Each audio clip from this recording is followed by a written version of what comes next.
എന്റെ കഥകളൊക്കെ അബദ്ധ കഥകളായിരുന്നു. അതാണ് ഇവിടെ വേണ്ടത്.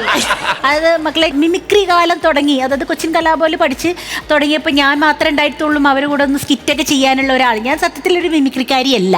എല്ലാവരും വിചാരിച്ചു ഞാൻ മിമിക്രിക്കാരിയെന്ന്. പക്ഷെ ഞാൻ അബദ്ധത്തിലായിപ്പോയ ഒരാളാണ്. സ്കിറ്റുകളും കാര്യങ്ങളൊക്കെ ചെയ്യുന്ന ഒരാളാണ്. അങ്ങനെ ആദ്യമായിട്ട് ഞാൻ വരുമ്പം ആരും അങ്ങനെ ഇല്ലായിരുന്നു. പിന്നെയാണ് നമ്മുടെ പ്രസീത മേനോൻ വരുന്നത്.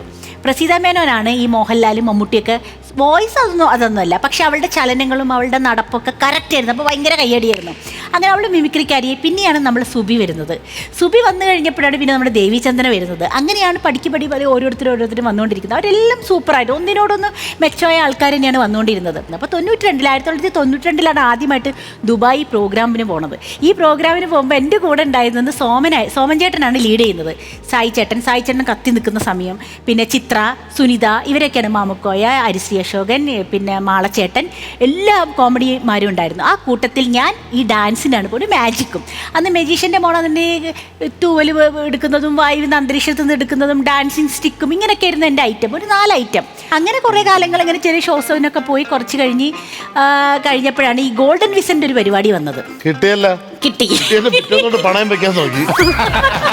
ഗോൾഡൻ വിസ ഒറിജിനൽ പോകാതിരിക്കാൻ വേണ്ടി ഞാൻ ഡൂപ്പ് എടുത്തു. നമ്മൾ ഫോട്ടോസ്റ്റാറ്റ് എടുത്ത് നമ്മൾ വെക്കുമല്ലോ, നമ്മൾ ലൈസൻസ് ഒക്കെ അങ്ങനെ ഡൂപ്പ് എടുത്ത് വെക്കുമല്ലോ. അങ്ങനെ ഇരിക്കുമ്പോഴാണ് എനിക്ക് സൗദി അറേബ്യയിൽ ലുലു ഗ്രൂപ്പിൻ്റെ ബിരിയാണി കോണ്ടസ്റ്റ് കിട്ടുന്നത്, അതായത് ബിരിയാണി മത്സരം അവിടെ. അപ്പം എന്നെങ്ങനെ വിളിക്കുന്ന ജഡ്ജി ആവാനും അത് ലൈവ് ബിരിയാണി ഉണ്ടാക്കി കൊടുക്കണം അവരുടെ മുമ്പിൽ. അങ്ങനെ വിളിക്കുമ്പോൾ ഞാൻ ശരിപ്പം ഞാൻ പറഞ്ഞവരോട് ഗോൾഡൻ വിസ ഉണ്ടിരിക്കുന്നപ്പോൾ അയ്യോ ഗോൾഡൻ വിസ ഉണ്ട്, അതിൻ്റെ കോപ്പി അയച്ചുകൊണ്ടാന്ന് പറഞ്ഞു. കോപ്പി അയച്ചപ്പോൾ 2 മണിക്കൂറിനുള്ളിൽ എനിക്ക് സൗദി അറേബ്യ വിസ അടിച്ചു തന്നു ഈ ഗോൾഡൻ വിസിൻ്റെ പേരിൽ. അപ്പോൾ എന്നോട് പ്രത്യേകം സ്പോൺസർ പറഞ്ഞു ഗോൾഡൻ വിസയും കൂടി എടുത്തേക്കണം കേട്ടോ എന്ന് പറഞ്ഞു. അപ്പോൾ ഇവിടുന്ന് രാത്രി 12:30 നമ്മൾ എയർപോർട്ടിൽ ചെന്ന്, എയർപോർട്ടിൽ നിന്ന് രാത്രി 12:30 അവിടുന്ന് 1 മണിക്ക് ഫ്ലൈറ്റ് കയറിയിട്ട് രാവിലെ ഷാർജ ചെന്ന് ഇറങ്ങി അവിടുന്ന് വേണം ദമാമിലേക്ക് പോകാൻ. അപ്പം ഞാൻ ഗോൾഡൻ വിസ ഇങ്ങനെ നോക്കി അത് മടക്കി വീഴിച്ച് ഡൂപ്പെടുത്ത് കയ്യിൽ വെച്ചു. നെടുമ്പാശ്ശേരിയിൽ നിന്ന് കാണിച്ചു കൊടുത്തു. ഓ ഗോൾഡൻ വിസ ഉണ്ടല്ലേ. നമ്മുടെ നെടുമ്പാശ്ശേരിയിലെ ആൾക്കാർ എന്നെ കയറ്റി വിട്ടു. ഷാർജ ചെന്ന് ഇറങ്ങിക്കഴിഞ്ഞ് അടുത്ത ഫ്ലൈറ്റ് കയറാൻ വേണ്ടി നിൽക്കുകയാണ്. അപ്പോൾ എടുത്ത് വിസ കാണിച്ചു കൊടുത്തു, സൗദി വിസ കാണിച്ചു കൊടുത്തു. ഗോൾഡൻ വിസ കാണിച്ചപ്പോൾ അവരിങ്ങനെ നോക്കിയപ്പോൾ ഒറിജിനൽ എന്ന് ചോദിച്ചു. ഒറിജിനൽ എന്ന് ചോദിച്ചു. ഒറിജിനൽ. എനിക്ക് ടെൻഷനായി. ലാസ്റ്റ് ഈ ഒറിജിനലാണ് വേണ്ടത്, ഡൂപ്പല്ല വേണ്ടത്, എനിക്ക് പോകാൻ പറ്റും. അപ്പോൾ ഇതിൻ്റെ ഇടയ്ക്ക് 12:30 നെടുമ്പാശ്ശേരി പോയപ്പം നമ്മൾ ഈ മോളിൽ നമുക്ക് ചായയും കാപ്പിയൊക്കെ ഫ്രീ കിട്ടുന്ന ലോഞ്ച് ഉണ്ടല്ലോ, അവിടെ പോയപ്പോൾ കുറേ അമേരിക്കക്കാരോ തസ്നീഖാൻ അല്ല ഇങ്ങനെ ബിരിയാണി കോമ്പറ്റീഷന് പോവാണ് ഭയങ്കര ജാടയിൽ. ഓ ആണോ എന്നൊക്കെ പറഞ്ഞാൽ അവിടുത്തെ ആൾക്കാരൊക്കെ വന്നിരുന്ന് സംസാരിച്ച് അവിടുന്ന് വയറ് നിറയെ ഭക്ഷണം കഴിച്ചിട്ടാണല്ലോ ഫ്ലൈറ്റ് കയറിയത്. ഷാർജ ചെന്ന് കഴിഞ്ഞപ്പോൾ എന്നെ വിടുന്നില്ല, പറ്റില്ല എന്ന് പറഞ്ഞു. അവർക്കേത് തസ്നീഖാൻ. ലാസ്റ്റ് അവരുടെ മലയാളി മാനേജേഴ്സൊക്കെ വന്നു, കാര്യങ്ങളൊക്കെ വന്നു, കസ്റ്റംസിൽ നിന്ന് ആൾക്കാരൊക്കെ വന്നു.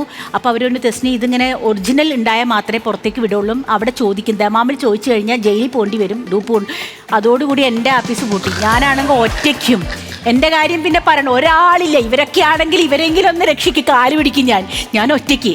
ലാസ്റ്റ് 1 മണിൻ്റെ ഫ്ലൈറ്റിന് എന്നെ തിരിച്ച് ഇന്ത്യയിലേക്ക് തന്നെ തിരിച്ചു വിടുകയാണ്. മറ്റന്നാളാണ് 2 ദിവസം മുമ്പ് പോയതുകൊണ്ട് തിരിച്ച് വന്നു കഴിഞ്ഞ് ഞാൻ അവിടെ വന്ന് 6:30 ഇറങ്ങി നേരെ വീട്ടിലേക്ക് കയറി ചെല്ലുമ്പോൾ മമ്മി അവിടെ നിന്ന് സീരിയൽ കാണാം. മമ്മി 7:30 തൊട്ട് ടി വിൻ്റെ മുമ്പിലായിരിക്കും. നീ പോയില്ലേ എന്ന് ചോദിച്ച്. ഇല്ല, ഗോൾഡൻ വിസ എടുക്കാൻ മറന്ന്. പടച്ചോനെ നീ അപ്പോൾ എവിടുന്നാ വരുന്നത്? ഞാൻ ഷാർജയിൽ നിന്ന് വരുന്നു. ഓടിപ്പോയി ഗോൾഡൻ വിസ അലമാര തുറന്ന് നോക്കി, അവിടെ തന്നെ ഇരിപ്പുണ്ട് ഗോൾഡൻ വിസ എടുത്ത്. പിന്നെ അവർ രാത്രി 12:00 വീണ്ടും വിട്ടിരിക്കുകയാണ് എന്നെ. അപ്പോൾ രാത്രി 12:30 ഫ്ലൈറ്റിന് വീണ്ടും പോവാണ്.